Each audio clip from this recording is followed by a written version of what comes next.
Las ciudades son un invento maravilloso. Son una suerte de supercondensadores de energía y de recursos que han venido potenciando las capacidades humanas a lo largo de los siglos.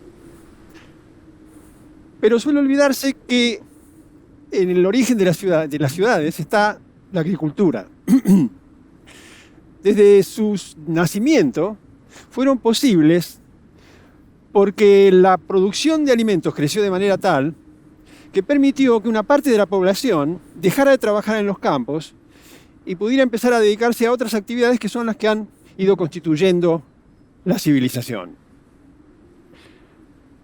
Entre las ciudades y el campo existe desde hace miles de años, funciona un ciclo que enriquece mutuamente uno y otro lado. Y que cuando es virtuoso redunda en beneficios para todos, pero que cuando pierde armonía genera problemas también para todos. Desde esta perspectiva, como historiador de la arquitectura y la ciudad, me gustaría compartir con ustedes mi punto de vista acerca de uno de esos problemas, el de los asentamientos precarios. Me parece que es oportuno repensarlo, porque a pesar de que desde hace al menos un siglo expertos, instituciones internacionales, organizaciones sin fines de lucro, organizaciones populares, intelectuales, partidos políticos y tantos otros, vienen haciendo propuestas sobre el tema y accionando sobre el tema, de todas maneras, el hecho es que la población de estos sectores precarios de las ciudades no ha dejado de crecer. A mi juicio, lo que ocurre es que hemos estado mirando el árbol sin ver el bosque. Es decir, que focalizamos nuestra atención en los asentamientos mismos, sin advertir que estos forman parte, junto con el desarrollo urbano, con la producción de alimentos y por lo tanto con el conjunto del territorio, de un ciclo que los unifica. Para entender este ciclo, quizás conviene pensar que en un polo está el mundo rural, en el otro está el mundo urbano, y que los asentamientos precarios son una de las expresiones de las tensiones entre ambos polos. Cuando se mejoran las tecnologías en el polo rural, el requerimiento de mano de obra allí disminuye y por lo tanto parte de la población es expulsada hacia las ciudades. Si las ciudades pueden ofrecerles empleos estables, esos migrantes van a integrarse a sus estructuras de funcionamiento, lo que incluye el acceso a la vivienda. Y finalmente terminarán constituyéndose en residentes permanentes. El problema es que si las ciudades no están en condiciones de ofrecer esos empleos estables, los migrantes se transformarán de todas maneras en residentes permanentes, porque encontrarán en ellas recursos, aunque sean elementales, ínfimos, para su subsistencia, a lo que se agrega los beneficios de la vida urbana. Claro, el costo es que al no estar integrados al sistema, se verán obligados a habitar en condiciones precarias, insuficientes, marginales. Ahora bien, de una manera u otra, las ciudades habrán aumentado su población y el crecimiento de esta población exigirá al polo rural nuevos avances en la tecnología para producir alimentos y por lo tanto el ciclo se va a reiniciar con nueva potencia. La aceleración del ciclo en los últimos 50 años explica que ya no se trata de urbanizaciones, se trata de mega urbanizaciones. Es decir, gigantescos aglomerados que se estima que en 10 años probablemente van a llegar a duplicarse. Y la mayoría localizados en países que atraviesan ya severísimas crisis de habitación y por lo tanto con gran población en habitación precaria.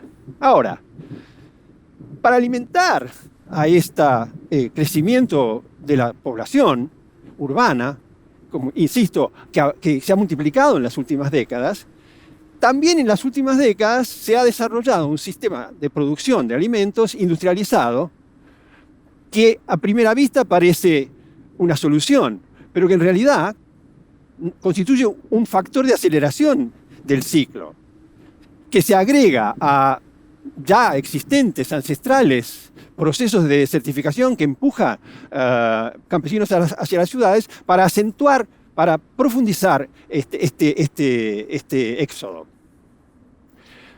De este proceso da cuenta el hecho de que se lo puede entender si se piensa que una hectárea producida, cultivada, con métodos avanzados de esta industria de la alimentación, genera 1000 veces más valor que esa misma hectárea cultivada con métodos antiguos. El problema es que la mayor parte de los países de África, América Latina, con mucho campesinado, esos campesinos siguen cultivando a la manera antigua. Se puede ver este proceso en el caso de México.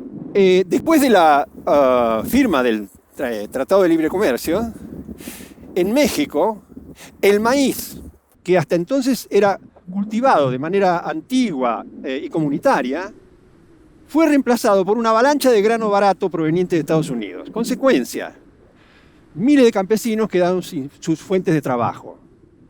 No se necesita ser demasiado sutil para advertir que hay una relación entre eso y el hecho de que diariamente miles de migrantes intenten atravesar la frontera hacia los Estados Unidos. Muchos de ellos probablemente encontrarán ahí empleos, tratándose de un país rico como es Estados Unidos. Incluso accederán a algún tipo de vivienda por más modesta que sea, pero eso es impensable en los países pobres o en países que ya tienen estos problemas en Asia, África y América Latina y que no están en condiciones de ofrecer esos empleos precarios. Lo paradójico es que en ese crecimiento de las ciudades, estos nuevos migrantes, finalmente terminan transformándose en nuevos consumidores de la agricultura industrializada global. Se insiste en proponer como solución enésimos planes de vivienda o últimamente, en los últimos años, la presunta alternativa de otorgar títulos de propiedad de los terrenos o de las construcciones o urbanizar los asentamientos precarios. Pero en realidad, de nuevo, esto que parece una solución no es una solución porque potencia más aún el ciclo y en realidad obliga para eso también a potenciar la agricultura industrializada, la alimentación mediante la agricultura industrializada, con los desastres ecológicos, ambientales, demográficos, biológicos que estamos viviendo en la actualidad, que ese tipo de procesos trae aparejado. Por eso, creo que es un error considerar a los asentamientos precarios como un problema. No lo son en sí mismos. En realidad son síntomas, son expresiones de un desequilibrio en el ciclo, de una de estas condiciones, como decía al principio, desequilibradas del ciclo, cuya solución, por lo tanto, requiere aproximarse, encarar el tema del territorio en su totalidad. Hace unos años tuve la suerte de ser invitado a un evento en la ciudad de Chengdu, en China. Para mi sorpresa, el micro que nos vino a buscar al hotel, en vez de llevarnos hacia el centro, nos dejó en una plantación de zapallos. Y en medio de esa plantación de zapallos me encontré con un edificio súper recién inaugurado, de un centro súper sofisticado de artes. En esa situación, no que no lo haya pensado antes, pero comprobé que existían maneras concretas, acciones concretas para establecer nuevas relaciones entre el campo y la ciudad. Y este tipo de acciones fui comprobando con el tiempo, no son solamente, no se reducen a ese ejemplo. Hay muchas otras. Si uno observa actualmente, por ejemplo, todos los esfuerzos que hay y muy avanzados en llevar adelante métodos agrarios de recuperación, ¿no? La llamada agricultura regenerativa, que es un tipo de agricultura que genera más empleo, trata mejor a la tierra, tiene muy buenos rendimientos y además también aplica nuevas tecnologías. La agricultura urbana y la agricultura periurbana, el uso de sistemas de información para recobrar sistemas de producción agrícola, de cultivos agrícolas o de producción ganadera antiguos, muy diversificados. Bueno, el teletrabajo, la posibilidad de realizar actividades a distancia mediante estos medios, la localización de las sedes de las tecnológicas estadounidenses, no en las grandes ciudades precisamente, sino en pequeños pueblos y ciudades. Basta mirar el sistema de equilibrio territorial en Alemania. Y volviendo a China, las numerosas nuevas universidades que se construyen ahí en medio de aldeas rurales. De manera que yo creo que, de ser correcta mi hipótesis, el déficit de vivienda urbana podría con el tiempo, paulatinamente, dejar de constituir una gran preocupación, una de las preocupaciones principales. ¿Por qué? Porque los potenciales habitantes de los asentamientos e incluso muchos de los actuales pobladores tendrían la alternativa de encontrar nuevas formas de subsistencia, nuevas formas de progreso, integrados con otros sectores de la sociedad en un territorio equilibrado. No es una utopía.